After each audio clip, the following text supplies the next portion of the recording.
Hello and welcome to the May 24th, 2023 meeting of the Thurston Regional Housing Council. I'm Carolyn Cox, representing Lacey on the council and your chair. Also from Lacey today, we have our planning manager, Ryan Andrews. And we have anybody else from Lacey, Ryan? We have Jennifer Adams, our housing coordinator. Jennifer, oh, sorry. I already said hello. There you are. Great. And Jennifer is Lacey's new housing coordinator for those who didn't get to meet her last time. So that's great. And why don't we go ahead and travel to Tumwater? Thanks, Michael Althauser, Tumwater City Council. I'm joined by Brad Medger from Planning Department. I believe Joan Cathy is going to be joining us as well. Don't think she's on the call quite yet. Okay, great. Thank you, Michael. And how about Olympia? Hi all, I'm Danny Madrone with the City of Olympia, and I've got with me Clark Gilman, who's my alternate here. I see Darian Lightfoot, our Director of Housing and Homelessness, Jacinda Stelgis, our Affordable Housing Program Manager, and Rich Hoy, our Assistant City Manager. Great. Nice contingent from Olympia today. And Thurston County. Commissioner Carolina Mejia, and then we have Tom Webster, Keely Marino, we have Elisa Sparkman, and County Manager Miro Chavez will be joining us shortly. Thank you, Carolina. And Yelm. Hi, Carolyn. So it's me. I don't know if Councilman Hess is joining us or not, to be honest with you. I know he's, so hopefully he will. All right, well, it's good to say hi to you. So thanks. All righty, has everybody had a chance to review the agenda? Want any additions or deletions? I move to approve. Okay. Second. Okay, moved and seconded. All in favor, please say aye. Aye. Aye. Any Aye. opposed? We're good on that. Great. And has everybody had a chance to review the minutes of our May 10th meeting? Move to approve. Awesome. Do you hear a second? Second. Okay, any discussion? Hearing none. All in favor of approving the minutes, please say aye. Aye. Aye. Any opposed? Okay, good. Welcome Joan Cathy to the call. Hi, Joan. We're just getting started here. Do we have anybody for public comment? We didn't get anybody that registered for public comment. Okay. And I just kind of scrolled through the participants list and I didn't see anybody who looked like they wanted to make one. So we'll move on then. So next on the agenda is our Homeless Services Advisory Board funding update and recommendations. And Keely, you can lead us in that one? Yes, I'm happy to. Thank you. So the Homeless Services Advisory Board did meet on May 15th, Monday, May 15th, to both make funding recommendations, to address the questions that the Regional Housing Council had about basic needs, which we'll get to following this. And then also through email, we did have we voted to move forward on funding for the eviction prevention and rent assistance program. So I'm going to start there. So these are the funds that are they're House Bill 1277. This is a program that's new and it started in our county in March of 2023. And Family Support Center, Partners in Prevention Education, and Community Youth Services, all three received contracts through the county at this time for this particular program, serving their specific subpopulations. So the biennium funds came out. First, you'll see there are two columns. There's the minimum funding, there's the 2023 funding request, the minimum funding request, and the award recommendation. And I'm going to explain why that looks a little weird. When we received our estimates on what funding would be available for the Consolidated Homeless Grant and the Housing and Essential Needs Program. And this 1277 funds, or the EPRA, those were the funds that we had in our RFP. Those were the amounts of dollars that agencies were writing their proposals for. So the original funding was $1,450,000 in awards or so. However, we got word when the Commerce sent us the update on our CHG awards 2 weeks ago that actually our EPRA funding was less than what we had anticipated. And so the awards that you see, the minimum funding requests, reflect that the agencies responded to the original funding estimate that we had. And so their minimum funding requests are reflecting that original broadcast or forecasting of what funds would be available. So the award recommendations that you see before you, which are the $439,902 for Family Support Center, $533,080 for Partners in Prevention Education, and $151,966 for Community Youth Services, are just an adjustment down to meet the actual amount of funding that we have available. These funding amounts were approved unanimously by the Homeless Services Advisory Board, and we would like to bring them to you today to, I'm happy to answer any questions, and then also would love an approval on these funding recommendations. Right. Does anybody have a question for Keely? And with screen share, I can't see you, so just sing out. Yeah, this is Michael. Okay, Michael? So I think I understand the distinction, Keely, but just to be abundantly clear, so minimum funding request does not mean this is the minimum funds we would need to be able to accomplish any of the work. It's all scalable. So, you know, for Partners in Prevention Education, even though their minimum funding request is 700,000, the 533 will still be able to go towards that goal, but it's less than what we thought it was going to be because the state funded us at a lower level than we were previously expecting. Am I digesting that accurately? Correct. And I would also put out there that there will, if there are any funds remaining from the initial EPRA funding that was approved in 2022, that will be rolling over. So if they have a balance as of July 1, that's fine. Those funds will carry forward as well. Okay, thanks. So is this a equal percentage haircut from each request, Keely, based on the difference in what we thought we were going to get and what we actually got? So during the initial Homeless Services Advisory Board deliberations, there was about a 50,000, or there was a Tom, if you can help remind me, there was a $50,000 difference between what was asked for and what was actually initially we thought available to distribute. And so there were conversations about how to adjust that $50,000 from what was asked for. And so the conversation was around the large amount of money that would be carried over potentially from Partners in Prevention Education.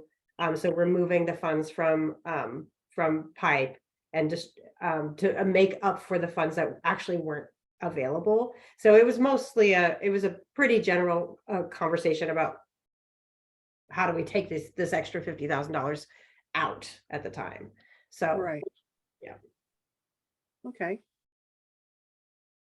Any other questions for Keely on the Eviction Prevention Rent Assistance Awards?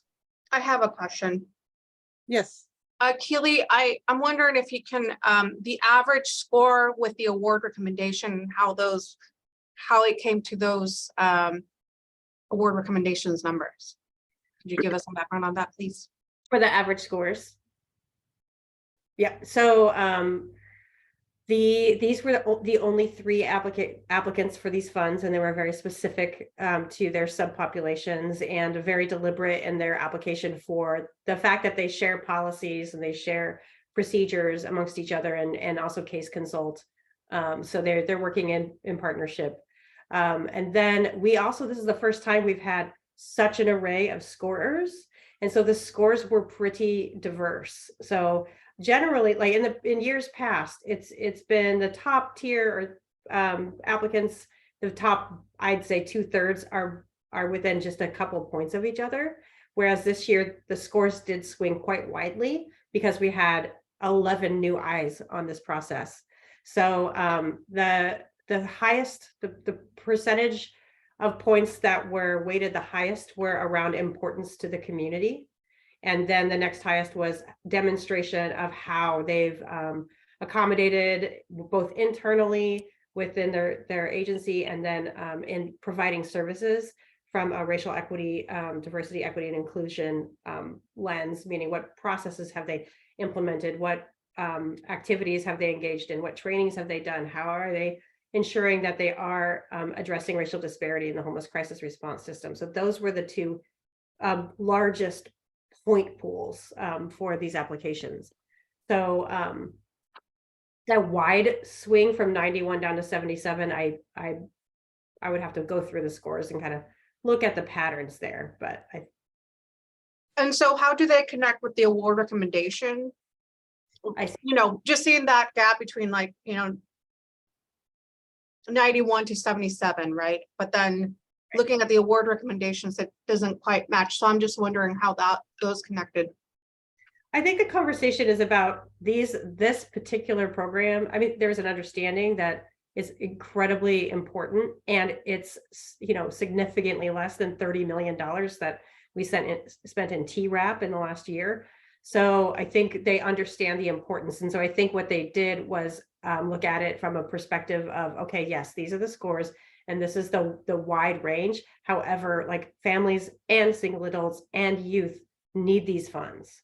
And to not fund one or the other wouldn't be something that they would want to do. So instead, they looked at it kind of holistically. Thank you. Anybody else? Okay. Be happy to entertain a motion.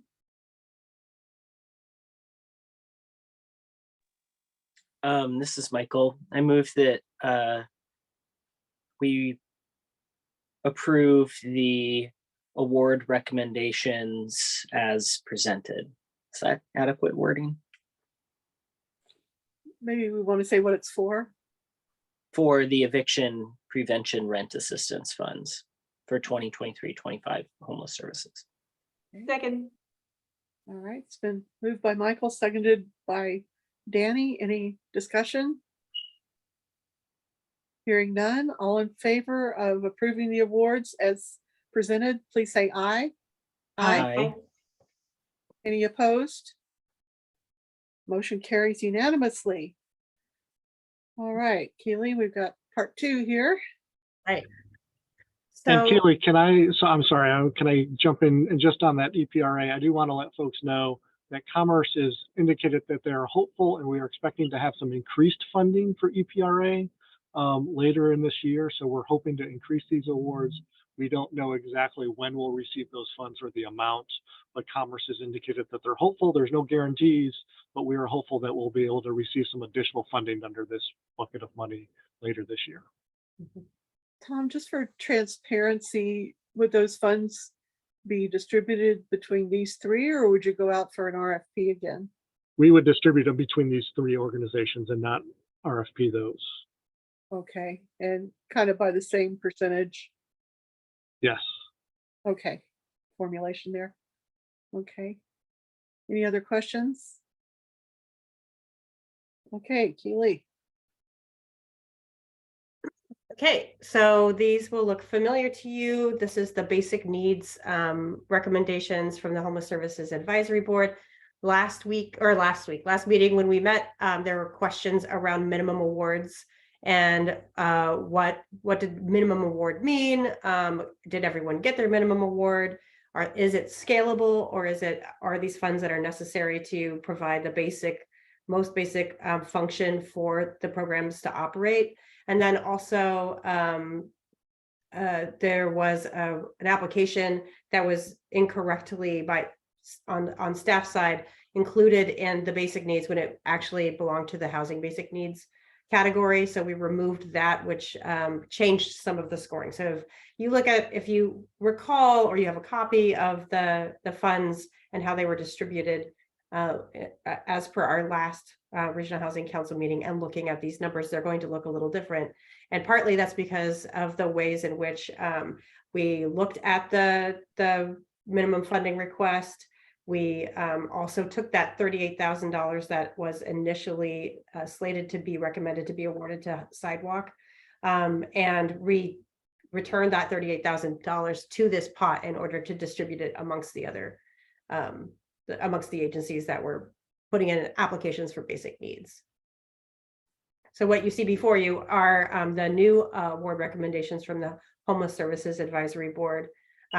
As you can see, the Thurston County Food Bank and for the other bank and the food bank collaboration did indicate that they did indeed need that minimum funding award in order to operate. And so that was discussed with the Homeless Services Advisory Board and adjustments were made. Okay. Questions, comments?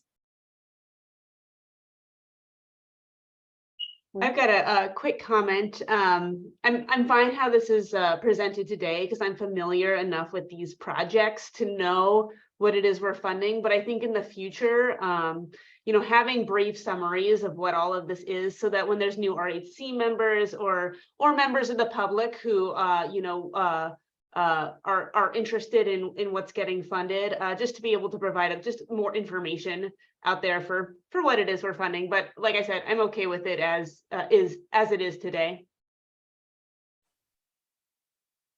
Thank you. Heard. Anybody else? Well, I appreciate the committee going back and revisiting this, and I know it was a lot of work to get here the first time, and then we had to go back and refigure it. So I appreciate the extra effort on there. Anybody ready to offer a motion? Oh, I have another question. Well, I guess my last one wasn't a question, but I have a question.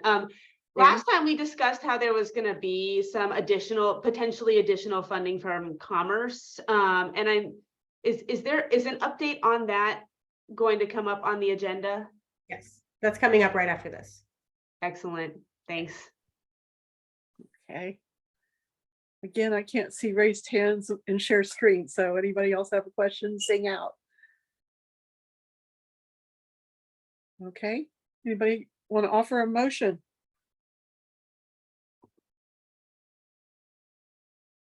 I move to approve the recommendations for the Human Services Fund for 2023-2025. This is Michael, I'll second. All right, it's been moved by Danny, seconded by Michael. Any discussion? Hearing none. All in favor of approving the 2023 Basic Needs Human Services Fund, please say aye. Aye. Aye. Any opposed? Motion carries unanimously. Thanks, everybody. All right, now we move on to the Affordable Housing Advisory Board RFP priority recommendation. That's Tom, Jacinda, and Grace. Pardon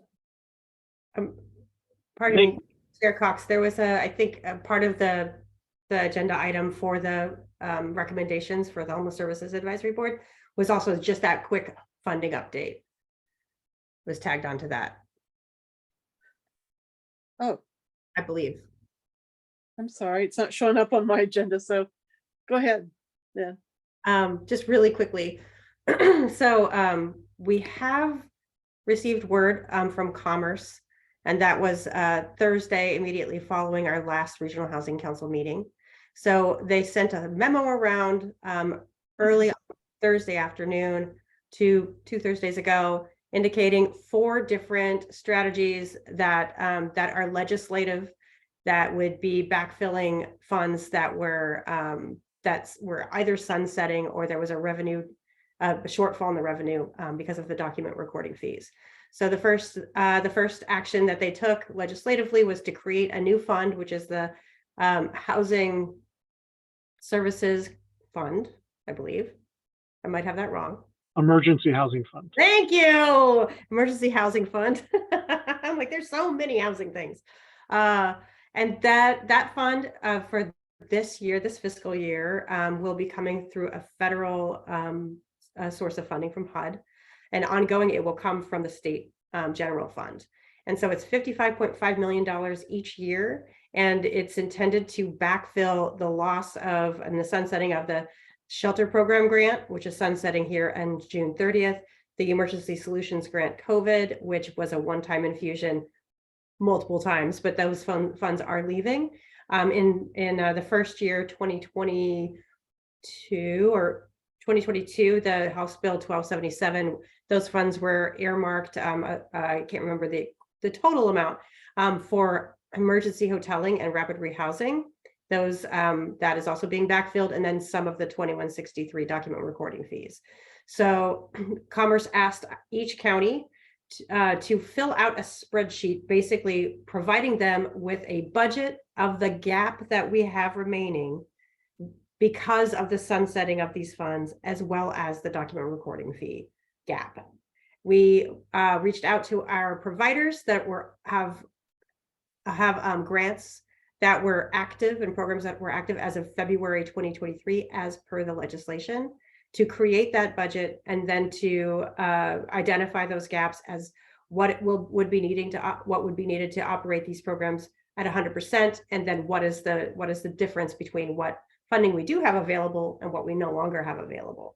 So those that spreadsheet was developed over the last couple of days or finalized, and we have sent that off to Commerce. Today was the deadline. So every county in Washington State was to send in this budget ask to Commerce today. And the intent is for those numbers, that gap should be the funding amount that is connected to that gap that was identified would be returned back to us within a couple of weeks. So we're hoping by June 12th, very, very latest, we will have our full funding amount that we know that we're able to award. What we have right now is we don't know the total funding that we have available. So it's very difficult to make funding recommendations, as you might imagine. So we're kind of holding on with claws and teeth, hoping, like trying to make sure that this happens as quickly as possible so that contracts can be executed on July 1st.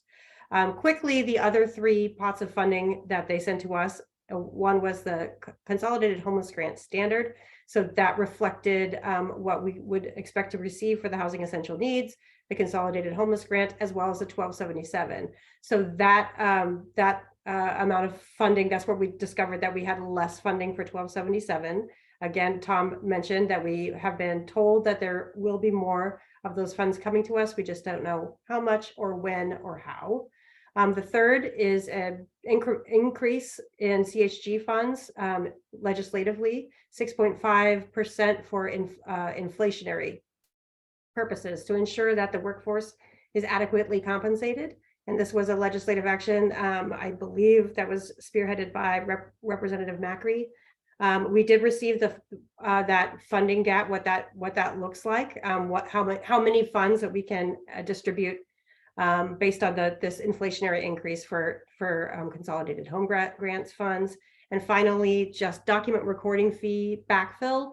It was a formulaic distribution. So the Department of Commerce took a period of time when we were at peak document recording fee revenue between September of 2021 and December of 2021, and compared that against the same time period in 2022, which was when the revenue started to tank.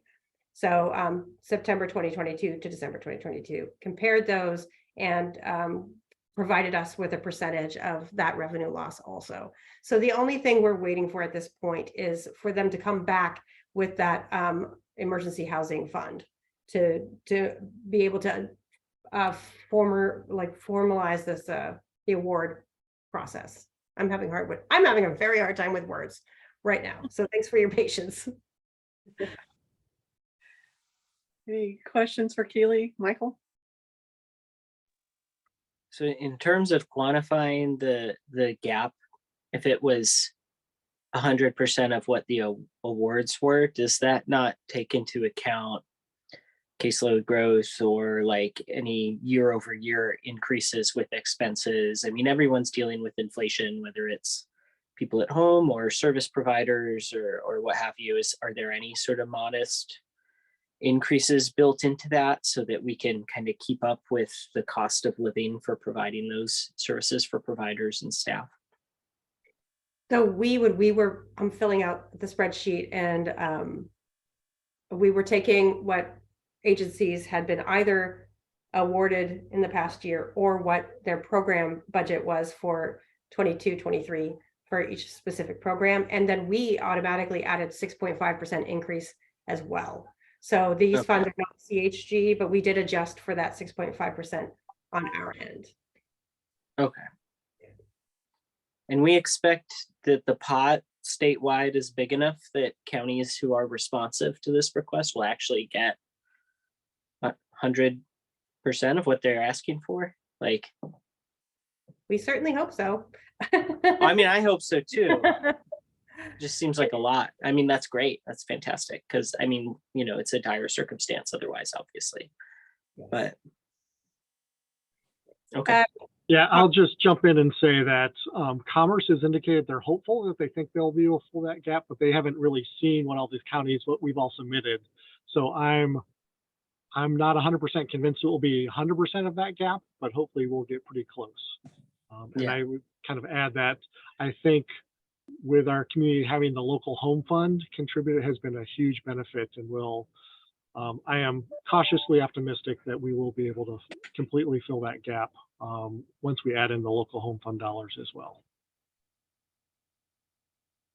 What was the final number? Like, what is the gap? Is it one number or is it different because there's different buckets? Just so we can quantify. Tom, I can pull up the spreadsheet. I just don't have the numbers memorized. And it's also a little tricky because we're actually meeting with our Commerce representative tomorrow because we're kind of putting in an estimated shortfall about $3.7 million. That's what we're saying our gap is. That's a little tricky because we have right-of-way funding in there, and so as well. So depending on how you calculate that, but so 3.7 is what we're reporting as our gap. Okay. Thank you. Hey. Other questions for Tom or Keely on the Commerce funding? Alrighty, we ready to move on? Let's go with the Affordable Housing Advisory Board, RFP, priority recommendations. And that's Tom, Jacinda, and Grace. Yep. Thank you. And I will kick us off. And I'm going to share my screen. Just to refresh everyone on what funding we're talking about. So, you know, last meeting you awarded capital funds from our Federal Home Investment Partnership and our local 2060 document reporting fees. As you know, we have some other relatively new capital funding sources that we have available in our community. One of them is the local home fund. And so that's a combination of both what City of Olympia's contribution to the RHC from their home fund, as well as the new countywide home fund. So in total, that we're estimating that to be $4.4 million. That's subtracting the 1.3 million or so that of the county home fund that is going for homeless services. You will recall also that you've set aside about or committed 1.325 million to the Southport Financial Project. That doesn't have to come out of the local home fund. It could be 1406, but for this purposes, it will need to come out of one of these funds. And so we've shown it coming out of the local home fund. That is not a final decision on where that actually will come from. We have our 1406 funds for this year, which are about 900,000. We have the home ARP funds. These are one-time funds that we have. We have our plan, our home ARP plan has been submitted to HUD, has been approved. And so we dedicated about 1.4 million specifically for the development of affordable housing for those funds. And then we have about 100,000 left over the 2060 funds that were not awarded at the last meeting. You may recall we had more funds available than requests, so we decided to roll over that $100,000 into this RFP. So that gives us a total of just over $5.5 million that we have available to fund in this RFP. And then quickly in your packets, sorry they're not kind of back to back, is we have the fund sources and what the eligible activities are for these fund sources. So and the eligible populations. For the most part, we're targeting folks who are 60% or below area median income. And activities are primarily around acquiring, rehabilitating, constructing affordable housing. The Home ARP program has a little bit more of a narrow focus on the eligible population for these funds. So we'll want to make sure as we're putting out this RFP, we're getting applications and using those funds for that specific population. So happy to answer questions about the use of those funds, but that table is a quick cheat sheet in terms of the eligible populations and uses of those funds. And so with that, the RHC met to talk about priorities and scoring criteria. So I'm going to turn it over to Grace to talk about the recommendations coming from the Affordable Housing Advisory Board. Grace. Yeah. So yeah, for our priorities, we had a really great discussion. Deciding that we just wanted to look at all eligible application just to see who applies. We didn't want to discourage any organizations from applying if they saw that we might be prioritizing any specific project type. And so just, all comers, as long as they qualify or are eligible for at least one of these funding sources, we wanted to, welcome any applications and then sort of let each board member's individual scoring of the application sort of drive discussion. And so we just had a really great discussion, and it seems the general feeling is, we just need more of all types of housing, serving all types of individuals. But also we wanted to help any programs that might help keep people housed as well. So yeah, so just opening it up to anybody who wants to apply if they qualify for this funding was the general feel.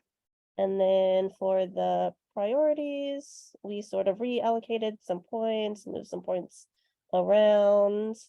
We added something about long-term sustainability to like project design, and we also we had a discussion over emphasizing financial capacity, making sure that sort of long-term sustainability of the projects was established. We didn't want to see maybe a project start falling apart after a few years because funding sort of dried up or it just wasn't financially sustainable to begin with. So we wanted to add in that. I believe we added the 5B about the buy-in for organizations and asking questions about BIPOC leadership in the organization. Yeah, just to make sure we're, making sure we're getting a diverse sort of view of the situation from people who are being served in the community equitably. Was there anything that I missed?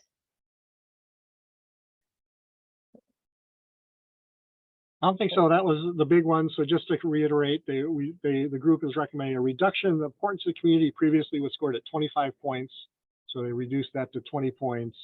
And then they reduced partnerships and collaborations from 10 points to 5 points. And then added supports vulnerable and historically disadvantaged populations. That was 20 points. And so they reduced that to 15 points, but added the 5B, looking more at the organization focused, and added 10 points for that. So they wanted to keep the total points at 120. So that is where, and the financial capacity, they added 5 points to make that 10 instead of 5. So all told, they kept the total number of points the same, but a little bit of a redistribution of how those points were allocated based on the previous scoring criteria that were used for the last RFP, and customized them a little bit more for capital projects, where in past they were both for services and capital projects. Mhm. Yeah. Ramiro? Thank you. While I was listening to the proposal of the point distribution, I would like to encourage the subcommittee to read the ordinance the Board of County Commissioners passed when they approved the home fund. And there's some specific uses that needs to be highlighted. And also there is a maximum as to how the funds can be distributed related to the home fund, related to the county. That's the only thing that I'm talking about. So I will, as a due diligence, I will encourage the subcommittee to review those that resolution, that ordinance, to make sure that we are in alignment to the board's direction. All righty. Thank you, Ramiro. Any other questions or comments? I've got a question. I'm curious around past compliance. In parentheses, it says no program monitoring conducted - okay. And I'm curious what that means. I was honing in on this one because I'm like, well, what if it's a brand new organization? How do they get evaluated around past compliance? Then I saw that there. So I'm curious what that bit means.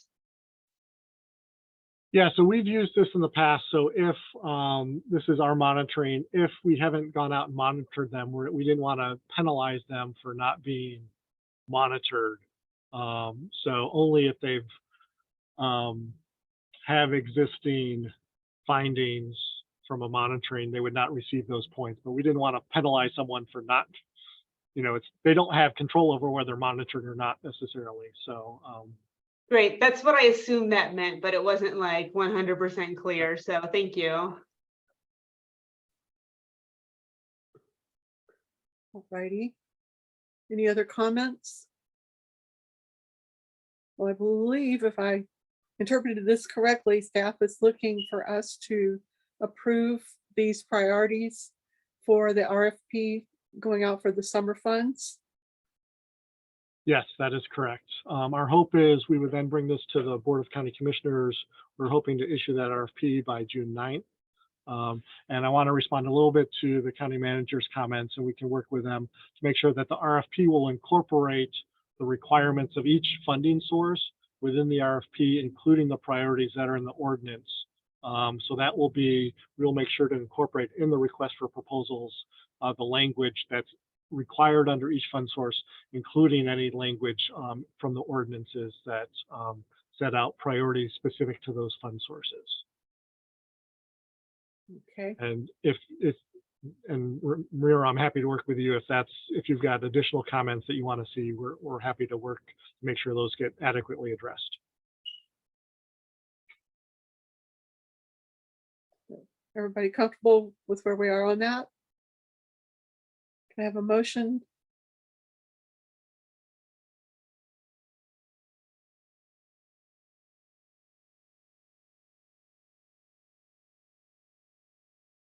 Okay, I'll move that we approve the Affordable Housing Advisory Board's RFP priority recommendations for the summer RFPs.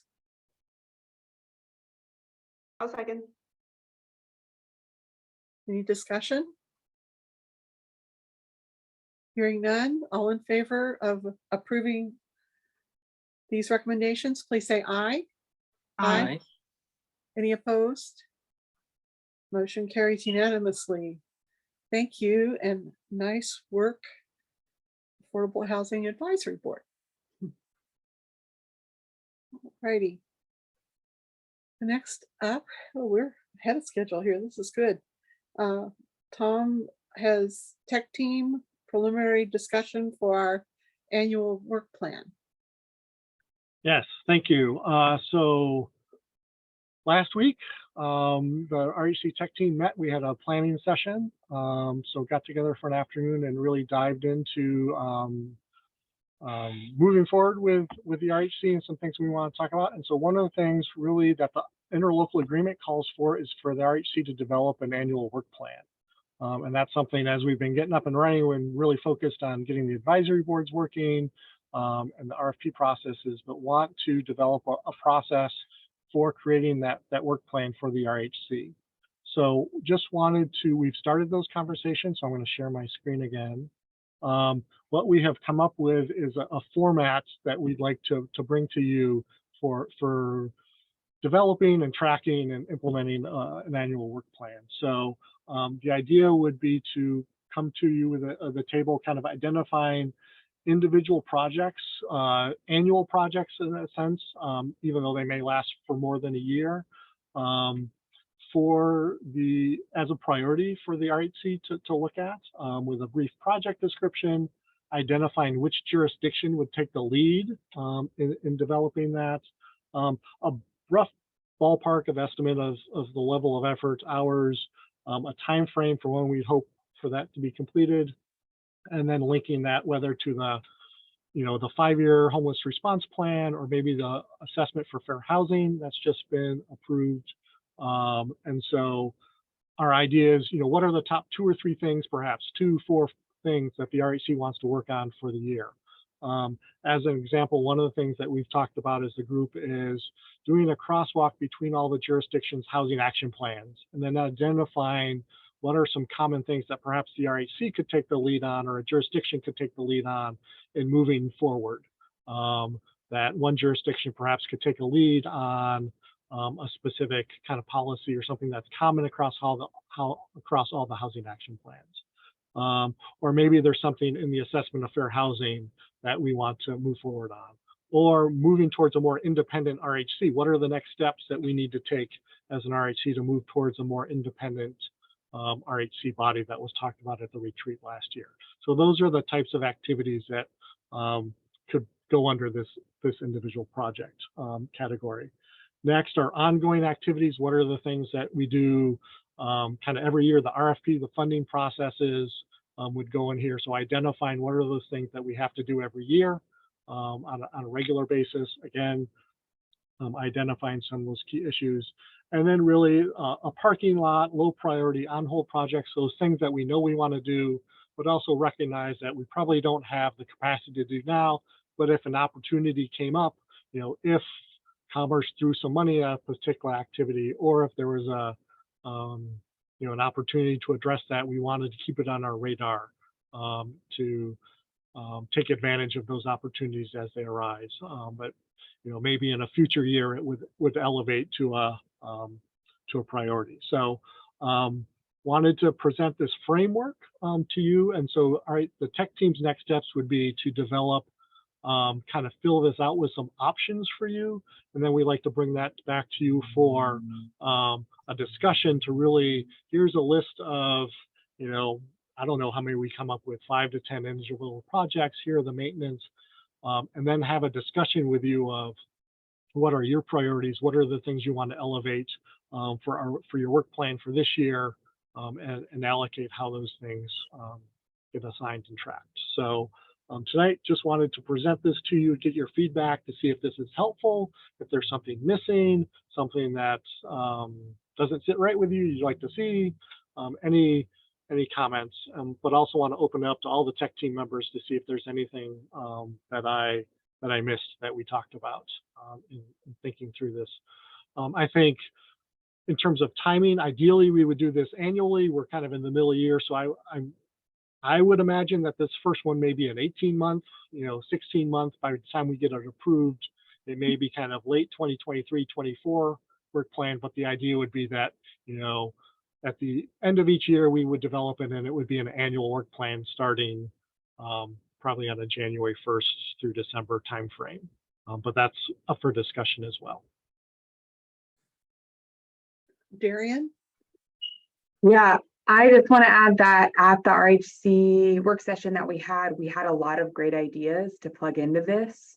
Like we started to spitball some good projects or something that one jurisdiction's done that another jurisdiction is excited to talk about and emulate. And so there are things that we're ready to populate as long as this feels like a good setup and a good timeline for everyone. And I hope of mine is that we can really have some good momentum around the assessment of fair housing that is in the process of being submitted. And so I'm excited that the work plan could take elements of that and really keep us moving forward as that plan comes to submission time. Just wanted to add both of those. Thank you. Danny? I love that we're gonna have a work plan. I'm so excited by this. Me too. I just wanted to suggest as far as format goes, and maybe it's something in addition to this, but also have something that puts it out like meeting by meeting. And I'm thinking about like the ongoing activities, the funding stuff, like things where we know there's a deadline that we have to hit, and then being able to plug in the individual projects around that, or maybe those have specific deadlines too, because then we can get a look at like, okay, how is this whole year shaping up? Where are the pinch points in terms of how busy we're going to be? Where is there more space to add other things?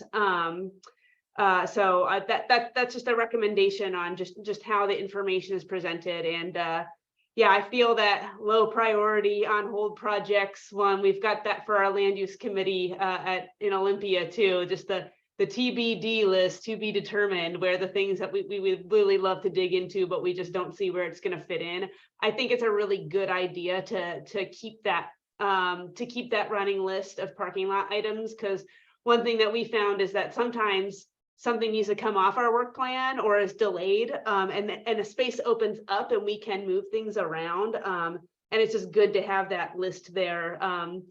It also helps to populate, the next year's work plan for the things that we didn't get to. So thanks for your work on this. Carolina? Similar comments to Danny. I am in agreement with this. I think this is wonderful. It really gives us a general scope, and I also agree with Danny on maybe having a breakdown, and maybe this is something that not sure if the executive committee can work with staff on kind of outlaying a calendar for the next year on kind of, what those deadlines are, when we can expect maybe to discuss like big items. That way we have an idea. And I know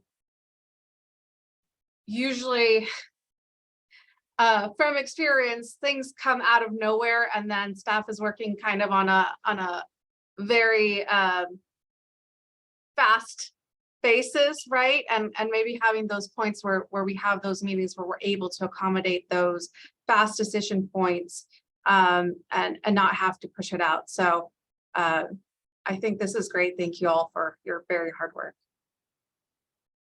Thanks, Carolina. Anybody else have a comment? This is sort of a half-formed thought, so probably going to make it more confusing than it needs to be. But one of the things that we talked about early on in the formation of this group was around sharing policy. I recall like Tumwater had done some great work around tenant rights and all, and we started a little bit of sharing around that part. So I'm trying to think about how those kinds of things might fit into a work plan too, because it seems like we never quite get to policy. There's always, some other important business that we need to take care of, and I just don't want to lose sight of that, because part of the whole idea of having a regional organization was to take things out of silos and not replicate things from jurisdiction to jurisdiction, but instead, share so that we're all not having to invent wheels here. Yeah, we certainly talked about that at the tech team in the planning session. And as Darian mentioned, we've got lots of good ideas, and there were several policy ideas in that. And I think that idea of kind of looking at the housing action plans and doing that crosswalk, and knowing that some jurisdictions are perhaps farther ahead on some of the issues than others. But so yeah, that sharing of policy across is important and something we've been talking about. The other thing I wanted to mention is we also see this really informing or helping kind of really be a dialogue back and forth with the advisory board. So like interested in the REC setting kind of this work plan to help the advisory boards see what your priorities are. And then there may be some sub issues within that the advisory boards want to work on. And so I think there's a little bit of back and forth also with the advisory boards as they also develop work plans. And so they should work in concert with each other and be kind of mutually supporting. So that's one of the things as we're developing this, we're also thinking about once we get past these funding rounds, the advisory boards and the topics they're going to be working on and wanting to make sure that their work plans and the work plans for the RHC are in sync. Okay. Let's see, Danny, is that a new hand up? Yeah, it's a new hand. I'm glad Tom was just mentioning like how this connects to our advisory boards. And in terms of like having a work plan that's also broken down by meeting, like making sure that we have time like at the end of the year for work plan review for the year to come. What we do with our work plans on our council committees in Olympia is that they're in December, the last meeting of the year, we take a look at the work plan and we, say, okay, this is looking good. And then we revisit it once we know who's on the committee the following year. So it's, January, it might be February for this group, but take a look at it again with any new members to make sure that there's not anything missing and giving it like the formal blessing. So just putting that out there for like potential process. And Carolyn, I'm glad you brought up that policy component because it's in those moments where we're talking about our work plan as a group that we can raise ideas and talk about like, okay, well, where could this fit in? Do we put that in the parking lot for now because we want to get to it, but we don't see where it fits or we don't know what the timeline is. So I think that'll open up that opportunity for us to, add things to it that might not have otherwise made it into our work without having it so nicely structured. Great, thank you. Carolina, is that a new hand or an old hand? Old end. Okay. Anybody else have a question or comment? All right, well, I'm excited to see this move forward. Thank you, Tom. And we actually have some time for good of the order. So why don't we start with Olympia this time and anything that you all want to share? I'm just looking to staff here to see if anybody's got something to share. Nope. All right. Nothing big right now. Thanks. Okay. Tumwater? The only thing that comes to mind for me is that our council approved the letter for ARPA and Franz Anderson for using some of our ARPA funds for that project. Our council approves that at our last council meeting. Okay. Brad, did I miss anything? Is there anything else? Okay. All righty. Thurston? Looking at Tom or Keely. Elisa. Yeah, two quick things. One is we, for the Maple Court property, the former hotel, and Lacey, sorry, I don't want to steal Lacey's thunder. But we are looking at a June 19th, starting to move folks into that property around June 19th. So we're shooting for that date. The other one is just a reminder that the next RHC meeting in June is going to be an in-person meeting. at the atrium. We will have a virtual option, and then the county is going to be taking over control of the Zoom going forward, since we're going to be in a county building. So hopefully that Zoom process should be seamless for members, but just know that you'll be getting those emails, reminder emails coming out an hour before the meeting will continue. But if there's any issues, please reach out. But we will transition from Lacey taking responsibility for managing the Zoom to county staff doing that. But looking forward to seeing everyone in person next month. Yeah. And this seems like a good time to remind everybody that this, starting in June, we dropped to 1 meeting a month, down from 2 a month. So it will be a little over 4 weeks before we meet again. So, okay, anything else from Thurston County? Yilm, you have anything, Gary? Not at this time, Carolyn. Okay. Ryan, is there anything you want to offer up from Lacey or Jennifer? I'll stole the thunder. June 19th with Maple Court. That's the targeting date at this point. Looks like they're going to be ready to occupy the top part of the building first. So they're going to start on the 4th floor and work their way down as they continue to also do some finishing work associated with their construction. So all their mediation is complete. They'll be moving forward with repairs, installing flooring, doing painting, including the exterior of the building. And they will also be installing some kitchens. So they're going to be installing 2 kitchens on each floor associated with that as well. So as things ramp up with the entry of clients into that facility, it'll be kind of a phased approach. So June 19th will be the first date residents will occupy, but it most likely will continue into the summer while they're getting people put in and finishing up their construction at the same time. Okay, so a Juneteenth startup, huh? That's right. Great. And have we got potentially the first occupants sort of identified? Correct. So my understanding is the Slater-Kinney area is going to be the primary point where most of those residents will be coming from. Okay.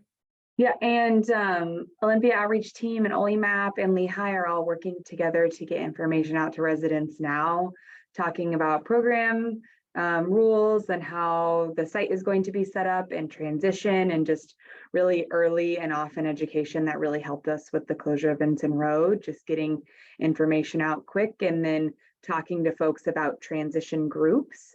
So keeping people together who are already in community and allowing folks to transition together, just as ease, and is just that transition really helps folks. So we're out there early and often, hoping to make the transition easy and supportive. Cool. That's great. Really exciting to see that move forward. Okay, have I missed anybody? All right. Well, I'd like to offer you a 2-minute gift of time. Without objection, meeting adjourned. Thank you. Enjoy the holiday weekend, everybody.